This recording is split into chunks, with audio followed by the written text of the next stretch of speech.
Okay, we're going to talk about lubricating. So, a while back, in some of my other videos, I talked about everybody needs to have an oil can.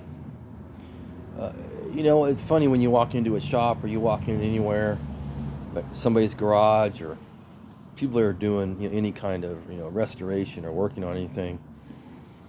I would rather see an oil can before I see 40 cans of PB Blaster or WD-40.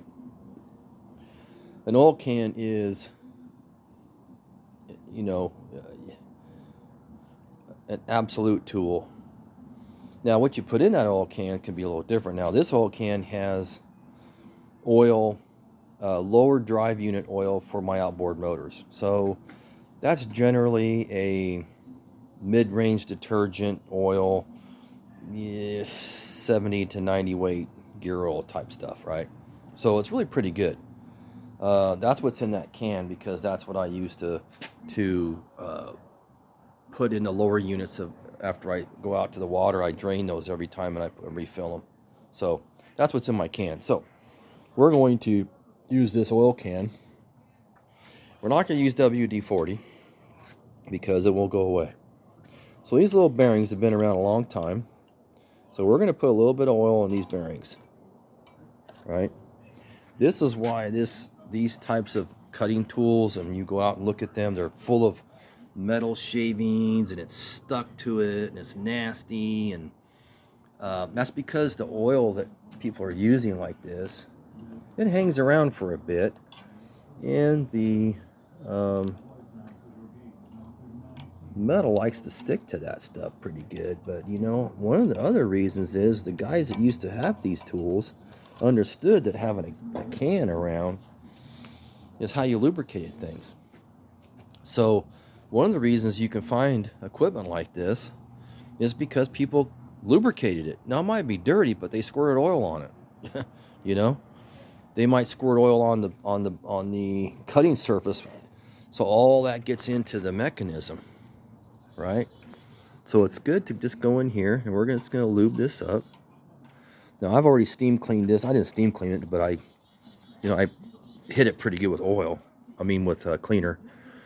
And I'm just going to lube it up. So you can see how I'm just going to go ahead and squirt in my areas here. And I'm going to lube my pivot points. This is why this stuff's been around, guys. This is my biggest problem was this shaft here. I don't think I have anything that's super critical other than that. One of the things I don't know about is this electric motor. See how crooked it is? We're going to have to eventually figure out why that's crooked and correct this belt issue.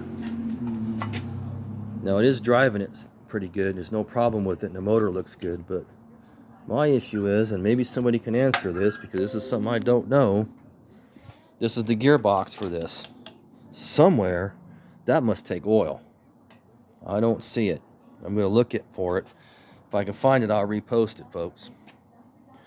But what I'm going to do is I'm going to oil these things, right? So it can have oil, I'm just going to squirt oil in here. Not WD-40, but just good old-fashioned oil in these little areas. And then we're going to run this in and out. And we're going to give it a shot here. Oil cans. Awesome. Guys, sometimes it doesn't matter what's in that oil can. I'm just telling you. So this moves this little guard here. Right? So we just want to make sure this thing turns. So look at that baby go. Yeah, see, she goes now. See that?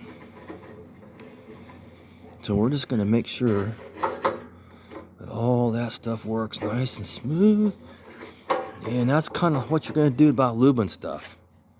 You want to make sure, these are sealed bearings, but these guys, I would put a little bit on.